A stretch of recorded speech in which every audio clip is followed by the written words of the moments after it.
This broadcast is dedicated to showing you the unvarnished reality of our courts and streets. Expect nothing less than unfiltered, unedited, and exceptionally raw footage. We place you directly on the front lines of justice, delivering the facts without any distortion. Hold up. That uniform real, or are you just coming from a costume party? My name is Senior Chief Darnell Carter, United States Navy. I'm traveling under official orders to Washington. I'm happy to show you. I don't care who you are. Drop the bag. Hands behind your back. Now. Don't make me ask twice. I'm complying, Sergeant, but I need to know... At 7:14 a.m., inside Charlotte Douglas International Airport, Senior Chief Darnell Carter walked through the main terminal in full Navy dress whites. He was 43 years old, broad-shouldered, steady on his feet, and carried himself the way only men with more than 2 decades in special operations do. Quiet, controlled, aware of everything. His garment bag hung over his left shoulder. A leather folder with official travel orders was tucked under his right arm.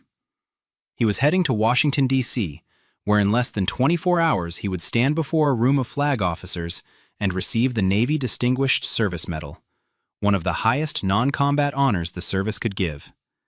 His record spoke for itself. 6 combat deployments, a Purple Heart earned in a firefight most Americans would never hear about, a Bronze Star with Valor for actions classified above his own pay grade. He had spent the better part of his adult life in places the government didn't acknowledge, doing work that kept people safe while they slept. He had bled for his country more times than most people had filed taxes. That morning, he was just a man catching a connecting flight. His uniform was spotless, his ribbons were earned, his orders were signed, and none of it would matter to the officer watching him from across the terminal. Sergeant Kyle Brannigan had been with the Charlotte-Mecklenburg Airport Police for 18 years. He was 44, stocky, with a jaw that always seemed clenched and a posture that dared people to test him. On paper, he was a senior officer with commendations and a clean disciplinary record. Off paper, the picture looked very different. Over the past 14 years, 31 complaints had been filed against Brannigan. Excessive force, racial profiling, verbal intimidation, targeting black and brown travelers for stops that had no legal basis. Every single complaint had been reviewed internally and dismissed. Misunderstanding, inconclusive, unfounded. The language changed, but the outcome never did. 2 officers had previously requested transfers after working alongside him. One had filed a written statement with Human Resources saying Brannigan regularly referred to black passengers as frequent flyers, a term he used with a smirk that made its meaning impossible to miss. Nothing came of it. His partner that morning was Officer Ryan Sutter, 28, 3 years on the job. Sutter was quiet, agreeable, and had never once pushed back on anything Brannigan said or did. He followed orders. He watched. He said nothing. That combination made him exactly the kind of partner Brannigan preferred. Brannigan stood near the TSA checkpoint, coffee in hand, scanning the early morning crowd the way he always did. Not looking for threats, looking for targets. And when his eyes landed on a black man in dress whites walking through his terminal, his expression shifted. He set down the coffee, he straightened his belt, and he started walking.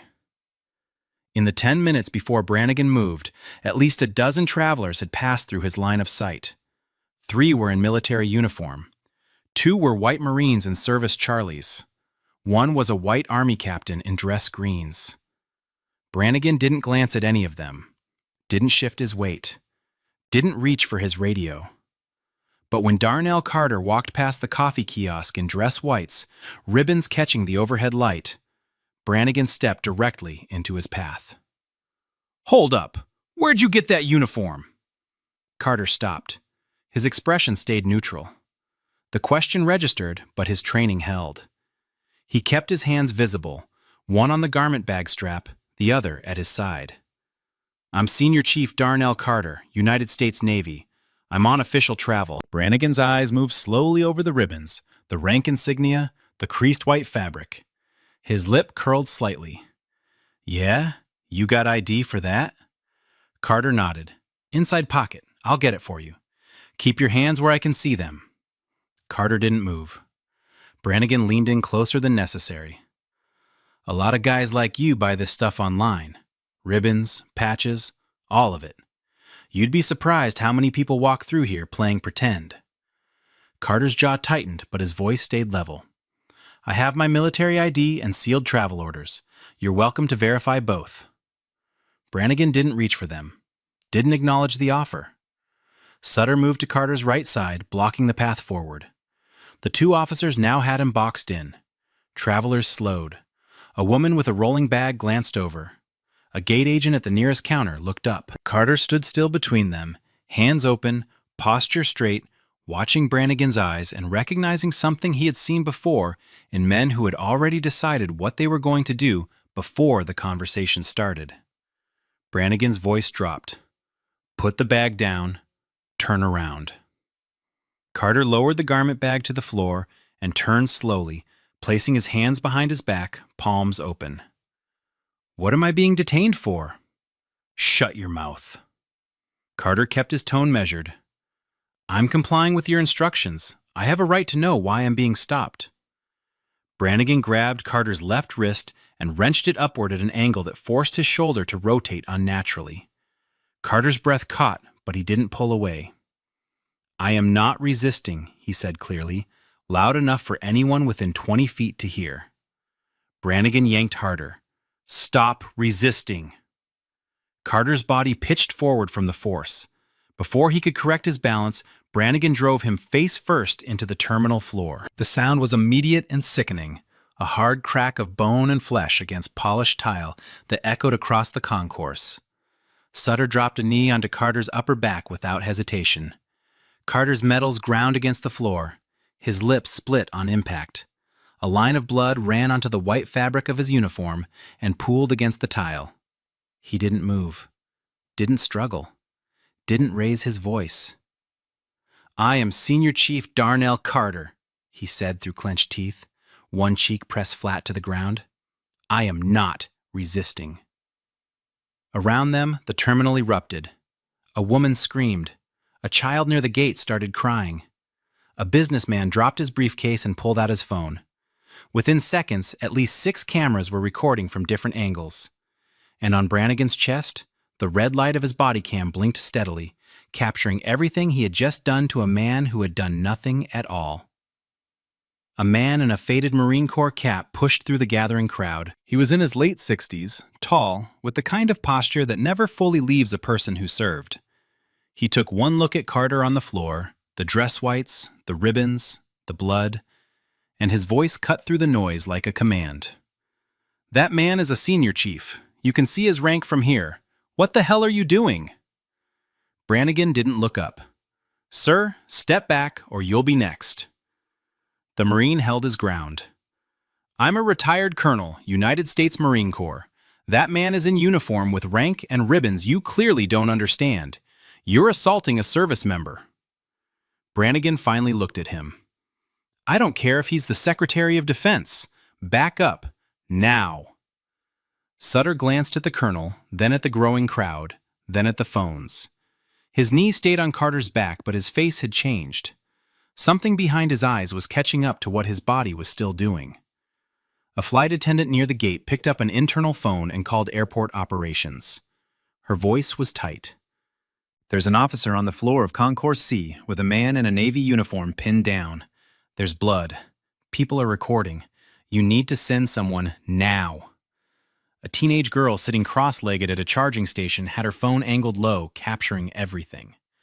A woman in scrubs was live streaming to Facebook, narrating under her breath. A man in a business suit stood motionless, phone raised, jaw open. Carter lay still through all of it. His breathing was controlled. His hands didn't move. His training had taken over completely, the same way it had in rooms and corridors and rooftops in countries most of these people would never visit. He spoke once more, his voice steady despite the blood on his lips. I am not resisting. I am an active-duty Navy SEAL. You are being recorded. Brannigan leaned down, close enough that his Bodycam picked up every syllable. I don't care what you call yourself. You're nothing right now. Carter was pulled to his feet by the cuffs, the metal biting into his wrists as Brannigan hauled him upward without warning. His shoulder screamed from the earlier wrench. Blood had dried along his chin and soaked into the collar of his dress whites. The garment bag and leather folder lay on the terminal floor where he'd dropped them. No one picked them up. Brannigan and Sutter walked him down a side corridor, past a maintenance door, and into a windowless security room with a metal table, 2 chairs, and a single overhead light. Brannigan shoved him into a chair and cuffed his right wrist to a steel loop bolted to the table. Carter looked at him. "I need medical attention. My lip is split and my shoulder may be dislocated." "You're fine," Brannigan said. Carter kept his voice level. "I'm requesting medical assistance. I have a right to that." Brannigan leaned against the doorframe. "You've got a right to sit there and wait until I figure out what to do with you." He walked out. Sutter followed. The door closed. Carter sat alone in that room for over 2 hours. No water, no medical attention, no phone call, no explanation of charges. His blood dried brown against white fabric. His shoulder throbbed with every breath. The overhead camera in the corner of the ceiling recorded everything. The stillness, the silence, the patience of a man who had survived things these officers couldn't imagine, now cuffed to a table in his own country. Halfway through the first hour, Brannigan's voice drifted in from the hallway. The ceiling mic caught it with perfect clarity. "Another one playing dress-up. They all do it. Fake rank, fake medals, fake everything." A colleague standing near him shifted uncomfortably, but said nothing. Nobody ever did. That was how it worked. That was how it had always worked. Until now. The door to the holding room opened at 9:41 a.m. The woman who stepped through was not a police officer. Patricia Vance was the airport's operations director, a civilian administrator who had run Charlotte Douglas for 11 years and answered directly to the aviation department and the city. She had been pulled out of a morning briefing by a staff member who told her there was a situation in Concourse C involving a man in a military uniform, blood on the floor, and passengers recording on their phones. She walked into the room and stopped. Carter sat upright in the chair, wrist cuffed to the table, dried blood along his chin and collar, his dress whites stained and scuffed. His posture was still straight. His eyes were clear. He looked at her the way a man looks at someone when he's been waiting a long time for anyone with authority to walk through the door. Vance turned to Brannigan, who had followed her in. "Explain this." Brannigan crossed his arms.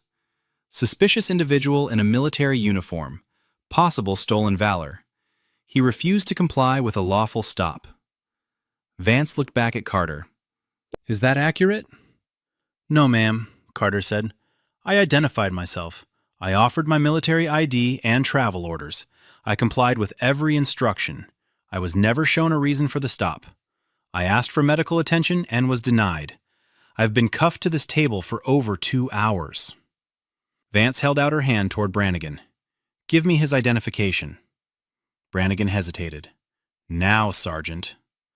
He reached into a plastic bin on the counter and handed over Carter's military ID and the leather folder containing his orders. Vance opened the ID first. The photo matched. The name read Carter Darnell A. Rank, Senior Chief Petty Officer. She unfolded the orders. Official travel, ceremony in Washington, signed by a Rear Admiral. She closed the folder and looked at Brannigan with an expression that made Sutter take a half step back. "This man is an active-duty Navy SEAL with orders signed by a flag officer. Uncuff him immediately." Brannigan didn't move. "I haven't finished processing him." "You're finished," Vance said. "Uncuff him now, or I'm calling the Federal Air Marshal Office and your chief simultaneously." Sutter stepped forward without waiting and unlocked the cuff. Carter flexed his wrist slowly. The skin beneath was raw and red. Vance walked Carter to a private office down the hall, closed the door, and handed him a bottle of water. Then she picked up the phone. Her first call went to Naval Special Warfare Command in Coronado. She identified herself, described the situation, and read Carter's service number directly from his ID. The duty officer on the other end asked her to repeat the details. She did. The line went quiet for 4 seconds. Then the duty officer said, "Hold, please," and transferred her to the command's legal office. Within 30 minutes, NCIS had opened a case file. Within 45, the Department of Defense Office of Inspector General had been notified. Within an hour, a Pentagon liaison was on a direct call with Charlotte-Mecklenburg Airport Police Chief Ronald Durbin. The language was not diplomatic. You have an active-duty Navy SEAL who was assaulted, racially profiled, denied medical attention, and held without cause for over 2 hours by your officers. This is now a federal matter. Preserve all footage immediately. No officer involved in this incident speaks to anyone outside your department without federal authorization. Durbin sat behind his desk, phone pressed to his ear, staring at the wall. He had run the department for 9 years. He had seen complaints come and go. He had signed off on dismissals that kept officers like Brannigan in uniform because the alternative was paperwork, union battles, and political noise. But this was not a complaint from a passenger who would eventually give up. This was the Pentagon, and the Pentagon did not give up. Durbin called Brannigan into his office that afternoon. The conversation lasted less than 3 minutes. "Badge and weapon," Durbin said, "on my desk before end of shift." Brannigan stared at him. "Chief, I was doing my job." Durbin didn't blink. "Your job just became a federal investigation. Badge, weapon, now." For the first time in 18 years, Kyle Brannigan unclipped his badge, set it on the desk, and walked out of the building without it. The evidence unit pulled the footage that same evening. Brannigan's body cam, Sutter's body cam.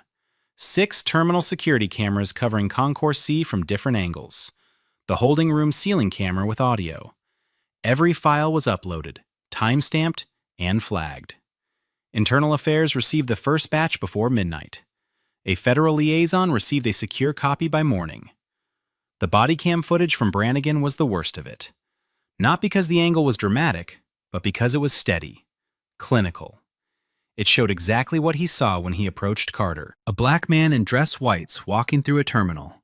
It showed the stop, the tone, the proximity. It showed Brannigan's hand grabbing Carter's wrist and wrenching it upward. It captured the moment Carter's face hit the tile, the sharp crack of impact, the way his body went still.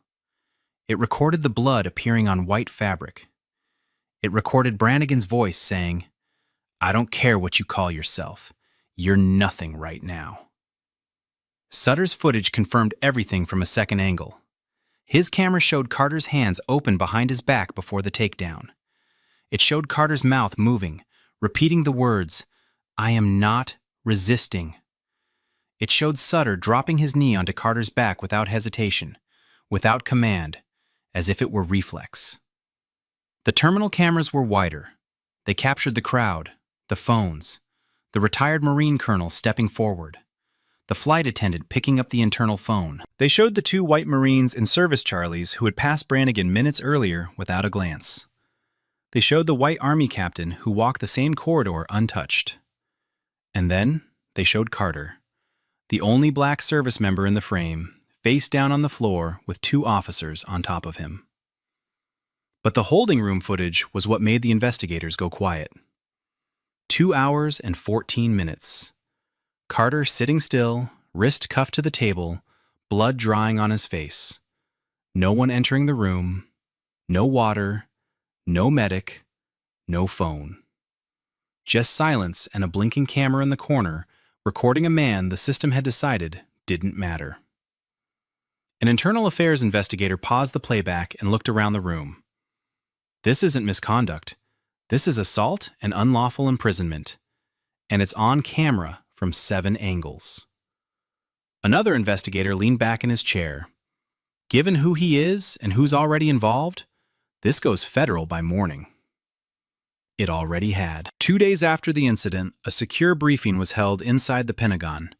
The room was small, windowless, and restricted to senior staff from the Office of the Secretary of Defense, the Department of Defense Office of General Counsel, and Naval Special Warfare Command Legal. A screen at the front of the room displayed a single still image pulled from Brannigan's body cam. It showed Carter's face pressed against the terminal floor, his lips split, blood on white fabric. Brannigan's knee planted between his shoulder blades. The ribbons on Carter's chest, including the Purple Heart and Bronze Star with Valor, were partially visible beneath the officer's weight. The room was silent for several seconds.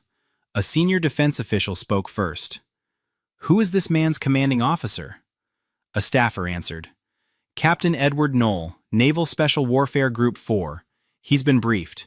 He's requesting the department take formal action on behalf of his operator." The official nodded.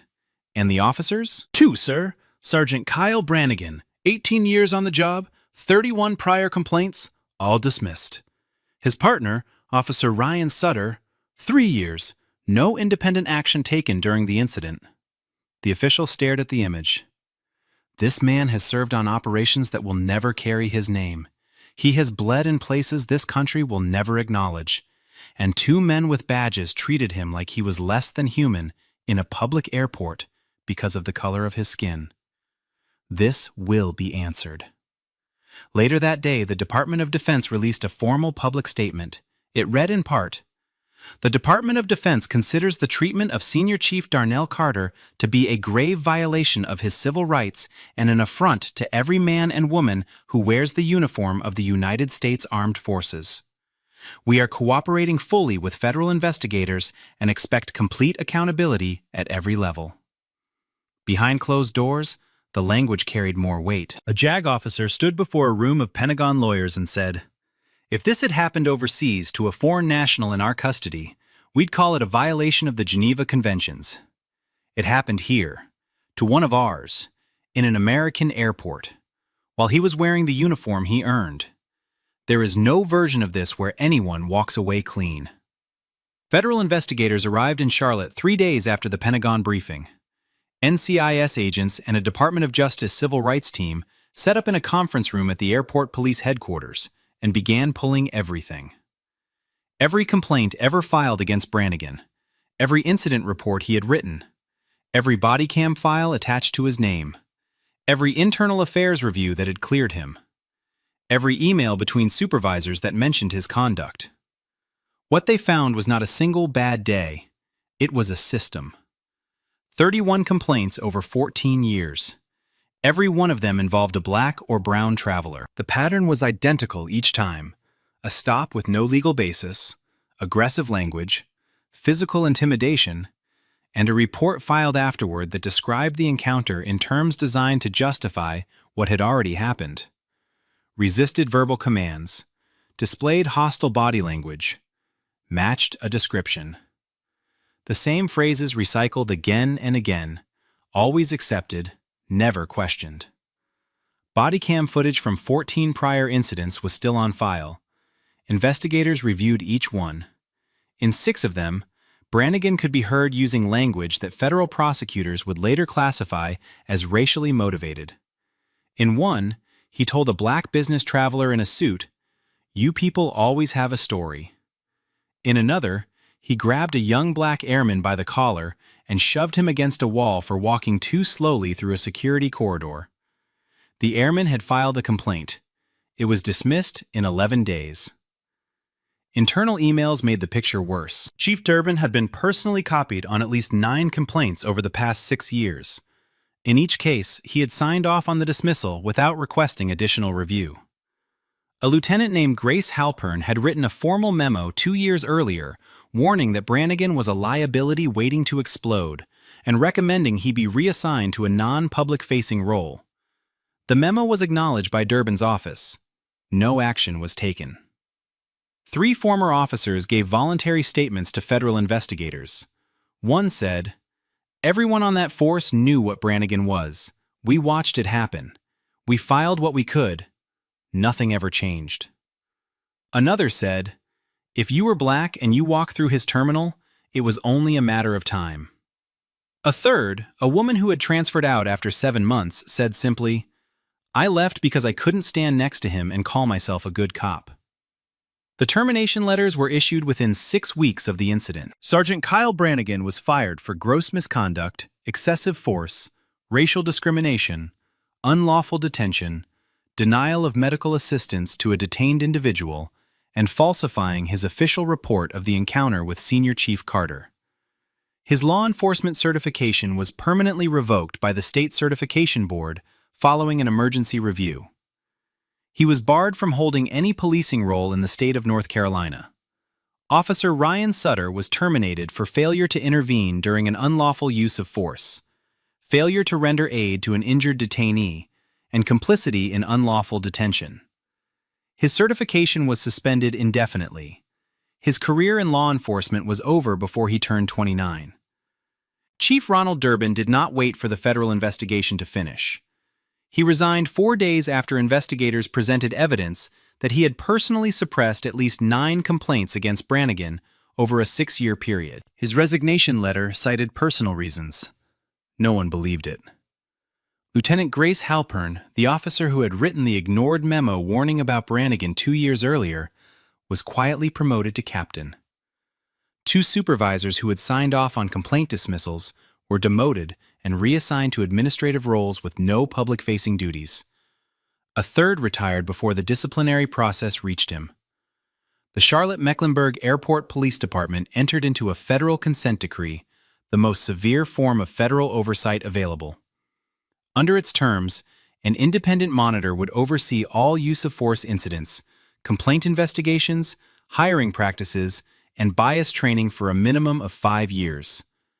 Every Bodycam file from every interaction would be subject to random audit.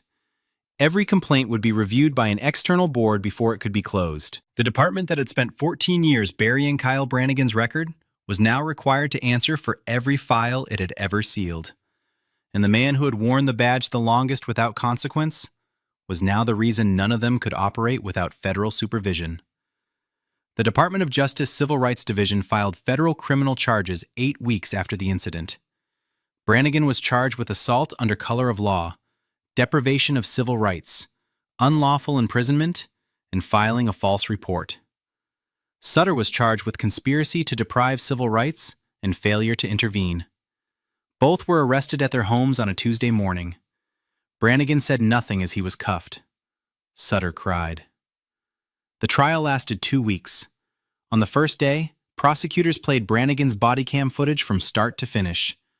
The courtroom watched Carter walk through the terminal, watched Brannigan step into his path, watched the stop, the language, the wrench, the slam, watched blood appear on white fabric. Watch Carter say through clenched teeth, "I am not resisting." When the holding room footage played, 2 jurors looked away. 2 hours and 14 minutes. A man cuffed to a table with blood drying on his face. No water, no medic, just silence and a blinking camera. Carter testified on the 4th day. Calm, precise, the same composure he had shown on the terminal floor. He said, "I did not resist. I identified myself. I offered my credentials. I was assaulted because of the color of my skin." Brannigan's defense argued Carter's size was intimidating and his tone confrontational. 7 camera angles and audio from every recording destroyed both claims in minutes. The jury deliberated 4 hours. Guilty on all counts. Both men. The judge looked at Brannigan for a long time before speaking. "You did not protect and serve. You attacked and degraded. And you did it to a man who has given more to this country than you will ever understand." Brannigan received 6 years. Sutter received 2. Neither apologized. Neither showed remorse. Outside the courthouse, Carter stood on the steps in dress whites. He didn't speak to reporters. The footage had said everything. Carter filed his federal civil rights lawsuit 3 days after the verdict. The complaint named Brannigan, Sutter, former Chief Durbin, the Airport Police Department, the Airport Authority, and the City of Charlotte. Assault, unlawful detention, denial of medical care, racial profiling, false imprisonment, institutional cover-up spanning 14 years. His attorney, Adrian Locke, a former federal prosecutor with 15 years in civil rights litigation, reviewed the evidence and told Carter, "This is the clearest case I've ever seen, and the most damning." Discovery confirmed what investigators had already found. Emails showed Durbin dismissing complaints with one-line replies. One exchange between a lieutenant and Durbin read, "Another complaint on Brannigan from a black passenger. Same pattern. Flag it or file it." Durbin's response was 2 words: file it. 11 prior victims came forward with statements that mirrored Carter's almost exactly. The stops, the language, the aggression. The reports that twisted what happened into something the department could dismiss. The city's attorneys tried to settle early. Locke rejected their first offer without a counter. "You're not buying silence. You're answering for 14 years of failure." The case settled 6 weeks before trial for $20 million, one of the largest individual civil rights settlements in North Carolina history. The terms went beyond money. A formal public apology read into the city council record. A complete overhaul of use of force and complaint review policies. And a named scholarship fund, the Carter Justice Fellowship, for minority students pursuing criminal justice degrees. Locke stood beside Carter when the settlement was announced. She said only, "The system didn't work for 14 years. It worked today because a man refused to be erased, and the evidence was impossible to destroy." Weeks later, Senior Chief Darnell Carter walked through another airport. Same dress whites, same ribbons, same posture. He carried his garment bag over one shoulder and his orders under his arm the way he always had. No one stopped him. No one questioned whether he belonged. He boarded his flight, sat by the window, and watched the runway fall away beneath him.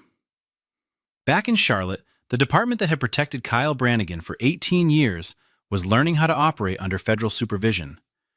Every use of force report reviewed by an independent monitor, every complaint tracked by an external board, every body cam file subject to random audit. The officers who remained understood that the rules had changed, not because the department had chosen to be better, but because a federal judge had ordered it. Brannigan sat in a federal prison cell. His badge was gone. His certification was revoked. His name returned nothing on a search engine except articles about what he had done on a terminal floor to a man who had never raised his voice. Sutter served his sentence in a separate facility. He never gave a public statement, never explained why he dropped his knee onto a compliant man's back without being told to. The silence that had defined his partnership with Brannigan followed him through the prison doors. A training bulletin was distributed to every officer in the Charlotte-Mecklenburg Airport Police Department the month after sentencing. It showed a single still frame from Brannigan's body cam. Carter's face pressed to the tile. Blood on white fabric. A knee between his shoulder blades. Beneath the image, one line. "This is what failure looks like." No names were printed. They didn't need to be. The careers were already gone. The badge numbers were already retired. And the man in the white uniform was still serving his country. Not because the system had protected him. This case was brutal. But the case on the right spirals completely out of control. We exist to pursue the truth, no matter where it leads. It is our duty to hold power to account and shine a light on the facts. After all, the records don't lie. Thanks for watching and joining the conversation.